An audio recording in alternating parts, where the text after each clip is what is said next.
Hello, as usual, I'm Lucas Goldsmith and we're back here at a wet Johnny Rock Stadium for another episode of Inside CTFC. It's a big game this weekend against Forest Green, so there's plenty to delve into.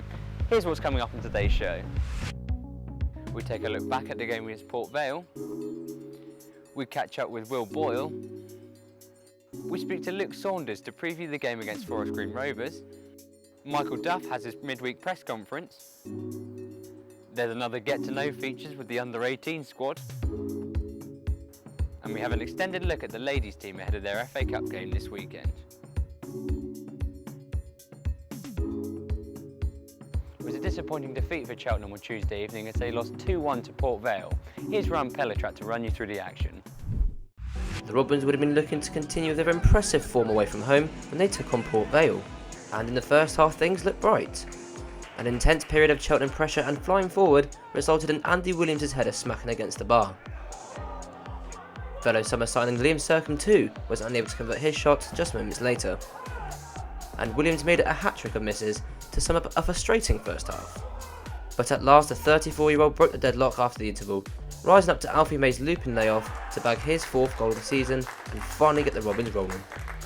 But Port Vale wanted a fight back, and they fought back clinically.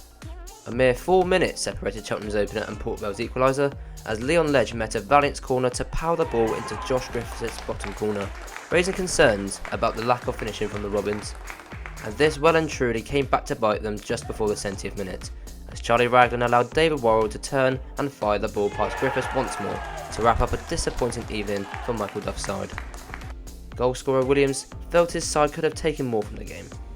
I think obviously first half we felt we were probably not at our best, but still more than warranted being ahead at half time, which we weren't. We had a number of good chances, and myself included, we all were a bit disappointed, but we knew that there'd be more chances in the second half, and if we were at our best or at least a little bit better, we could create more and go on and win the game. And we came out second half and probably didn't even start that great, but we did get the goal. It was just a very frustrating night, like you say. We didn't really end up putting up a fight for the performance. Even at 2-1 down with 10-15 minutes to go, there was an opportunity to get something from that game, and we were misplacing passes and not winning aerial challenges and not getting on second balls and not doing the little things that we've been great at all season. We're not going to be perfect every week, but these are the games where I think we could have dug deep in the last 10 minutes and still got something from the game. We had balls in the box, we had corners, and we just didn't take those opportunities or half opportunities to turn them into goals, which is what they did at the other end. Basically, they scored 2 goals out of nothing. Really, it wasn't good football, but got in behind us, and that's the frustration I think for us again. Coming into game week 10, Cheltenham remain in the playoff places and have a crucial game this weekend, so we've decided to once again catch up with a member of the squad. Will, good to see you. We're here at the Johnny Rock Stadium where you'll be playing Forest Green this weekend. It's been 22 years since the club last beat Forest Green. How desperate are you and the team and the staff to change that record? I knew it were a long time, I didn't realise it was that long. So, it's something that it'd be nice to do, especially with it being that long. It'd be nice to be the first team in 22 years to beat them, yeah, definitely. And a bit more recent than 22 years, last year here at the Johnny Rocks, 2-1. In that year, obviously it's been a long time, but in that game particularly, what have you done to get better and improve from that performance? I think last year they came here and did a decent job on us, to be fair. We've been adapting, not just, for example, to Forest Green, but adapting to the way different teams come here and play against us. It's happening a lot that teams are changing their formation and the style when they come and play against us, which I think is a compliment to us. So we've been finding different ways, different patterns that that allow us to implement our game and bring us success, we think. So. And what would you perceive as sort of their biggest threat? Because obviously they're having a good season, they've had a couple of good seasons. What would you say is the biggest threat? I think from what I've seen, they seem to be creating quite a lot of chances. I don't think they've put as many chances away as they'd like. They normally haven't seen much of them the full games this year, but they normally like to dominate possession, so they'll have a lot of possession, which can cause problems, clearly. So I haven't seen massive amounts of them, to be honest, so we'll do our homework over the next couple of days and see where their threats and weaknesses are. And just on you now, and this season in particular, this is your 5th season with Cheltenham, a 5th separate season. Would you say this is the most exciting? Definitely for me personally. Last season were obviously clearly exciting.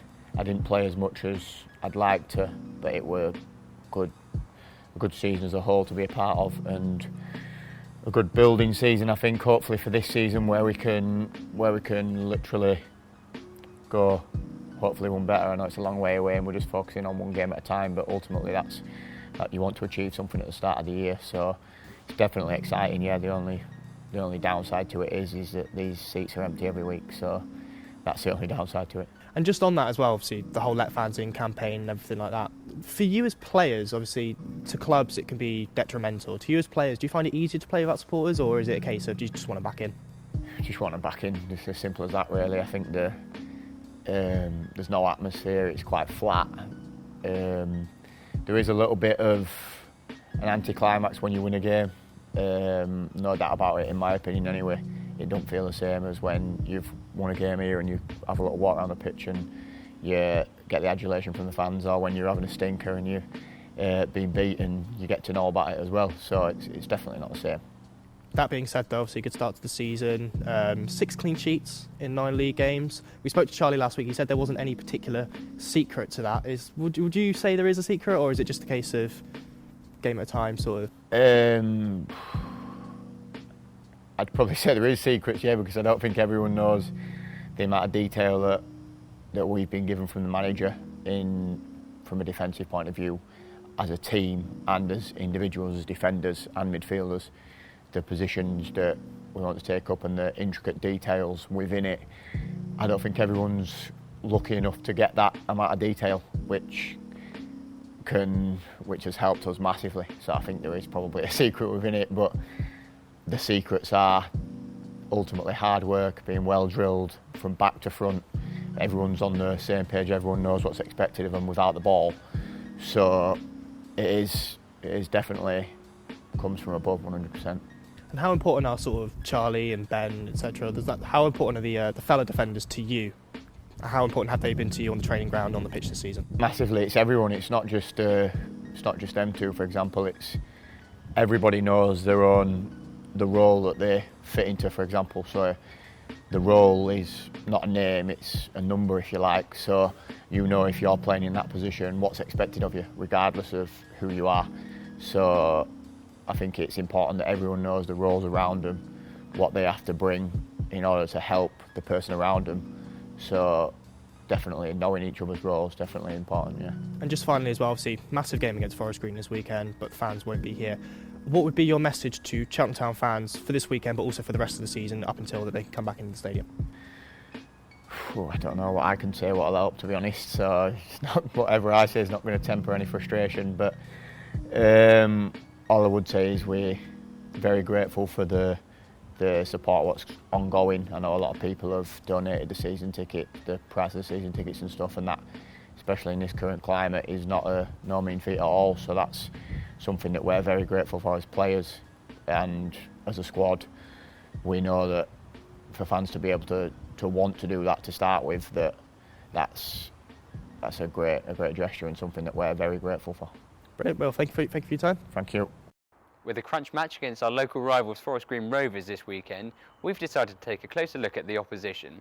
We spoke to Luke Saunders to get his insight.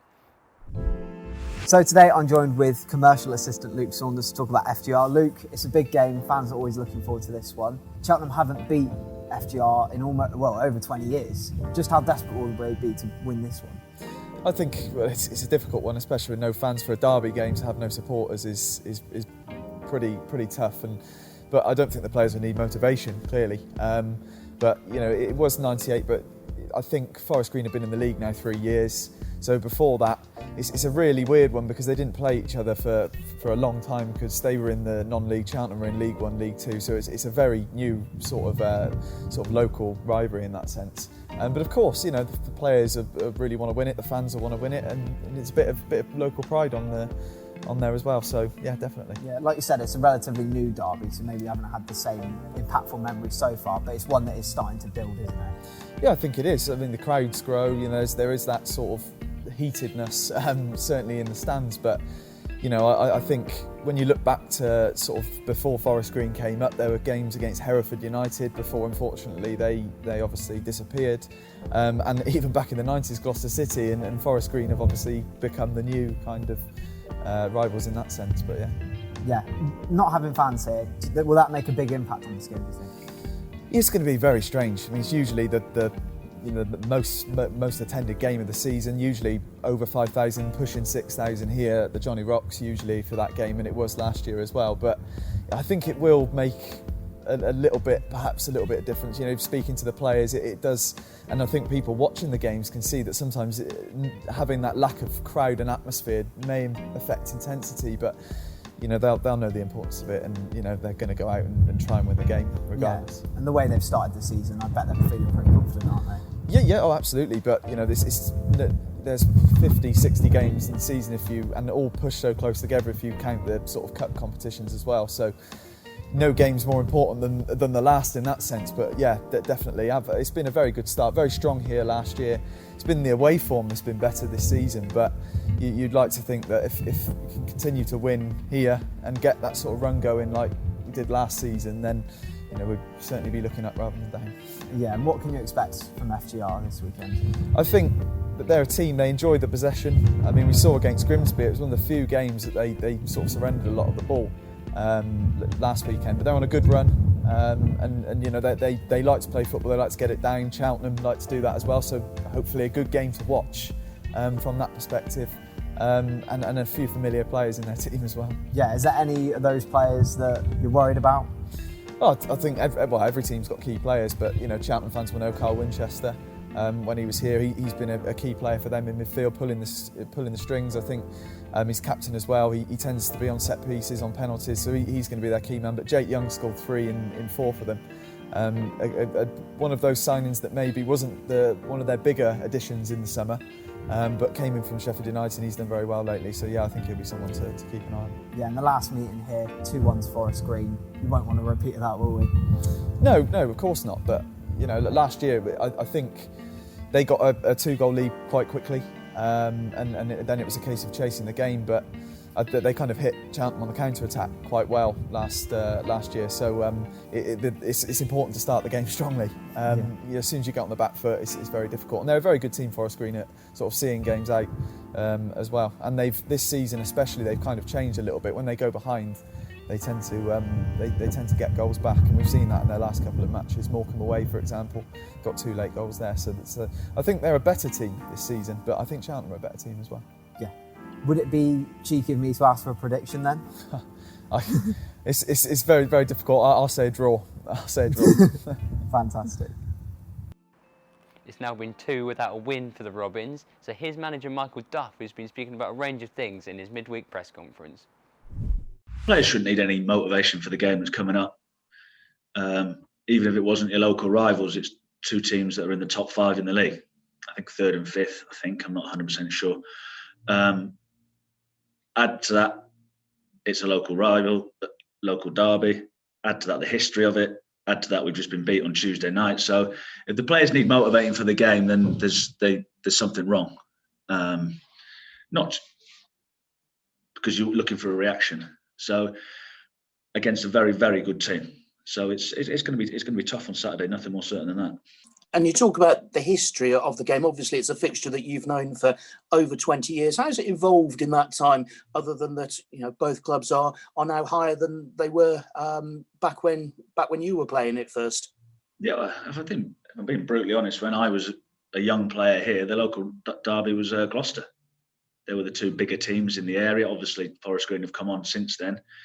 Had money put into them, and now because of the relationship in terms of geography, and we're playing each other obviously in the conference days, and then last few years in League Two. So that's why it's become the local rivalry. So I'm not sure it probably has the history of the Gloucester one, but it is the local derby now. It is the ones that everyone wants to win, to be the top team in Gloucestershire, so to speak. And because they were a smaller club to start with, is there a sense that maybe it's sort of a bigger game for them, whereas actually, you know, Cheltenham will actually still remember that rivalry with Gloucester City, or does that actually count for nothing because we're talking about players who, some of them might not have even been born back when Gloucester City was a local derby? The players know about the local derby. They might not know the history of where people have come from and all that sort of things. It's a local derby. Both teams want to win it. So I don't think it's bigger for any one or the other. It's 3 points at stake. That's the ultimate. The supporters want to win because it is your local derby. From a player and management point of view, you want 3 points. So I don't think it's any more important to them than it is to us, or vice versa. So it's a game between two good teams, I believe, two teams that have got a chance to do something this year. It should be a half decent football game. Mark's got a team that can play in many different ways. They've got a bit of everything. They've got physicality, people like Jamil, Matt, and the centre halves. They've got good legs, good energy in the team. They've got good technical players. They can come on a full court press, or they can sit off and let you have the ball and play on the counter. So they're as an accomplished team in this league as anyone.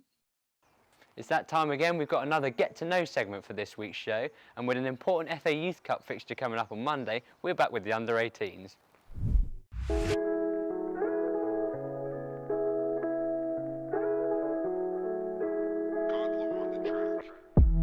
I was at Half Church before, playing for 18s. I think I was playing in the Youth Cup actually, against Bedworth United. And then someone not anymore, Ross Thorpe, called me.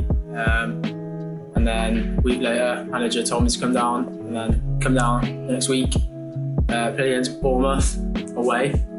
And then Pete sort of said, yeah, we're sort of like, yeah, take you on. So I've come extended from there really.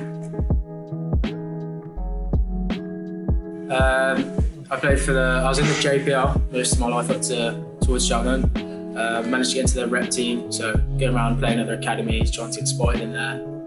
And then Half Church, when I was at Half Church, I made my debut for the first team before I came to Cheltenham. So that was where I was at sort of before. Probably meeting the lads and like making them friends. Like the chemistry you get like with them and sort of friendships that you make. Playing the football as well, like a really good like side. I'd say the season we're starting to come on now. Everyone's playing like well and stuff.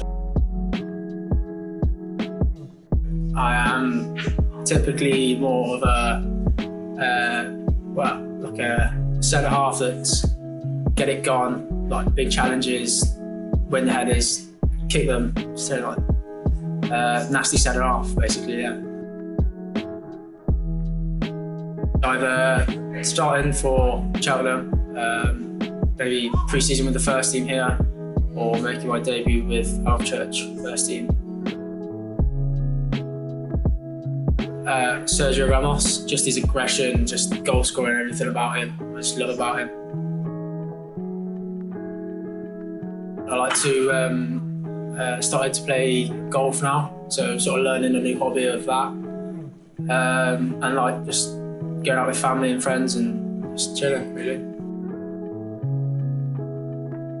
I like to listen to music, sort of like zone out, get into my own zone sort of thing, and prepare for the game properly. Get into sort of the mood for the game, get ready. Always work harder than everyone there. Make sure you're the one that's working the hardest. If it's not, what can you do you'll always never be the best you can, you'll always be better.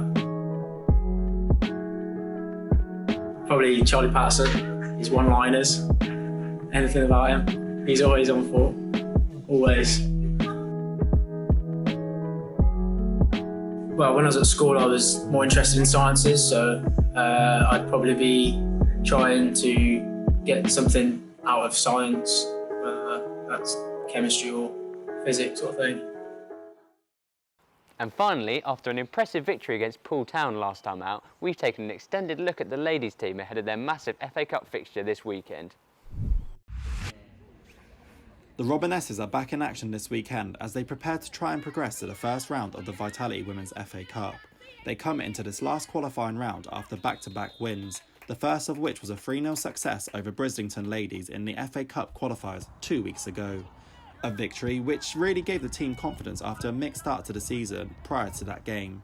That newfound confidence and spark was illustrated in their most recent league game against Poole Town Ladies, a game where the Gloucestershire-based side came out 5-0 winners on the south coast. Next up in the last qualifier, Portishead Town, a club manager Tom Davies already has some knowledge about. We know a bit. We played in pre-season, funnily enough. It was our first game, so we can't really take much from it. They had a lot of changes since then and have played competitive fixtures and have been on a really good run. We won 5 out of 5. So we know it's going to be a tough game. We know that they're going to work hard. We know that they're really excited and really confident for this game. So we just got to make sure that we turn up, we do everything that we need to do and make sure that we come out with a positive result. Charlotte Criddle is a midfielder on excellent form so far this season. She has scored 4 free-kick goals, including this effort against Brislington in the last round. And the prospect of scoring her 5th free-kick goal to potentially take her side through to the main draw excites the midfielder greatly. Obviously, it'll be fantastic. We know how much the FA Cup means to us. We know that there's money riding on it, which will obviously be a massive positive for the club. We've all been rallying around. Obviously, times are hard at the moment, so we know how important it would be. So long as obviously it's gonna help us win, then that's all that matters really. It doesn't really matter if you score or you don't win. So talking more about the team, obviously coming into this game off back-to-back wins, which is amazing. How do you think team morale and team confidence is ahead of this weekend? It's obviously high, and that's obviously helped by a win.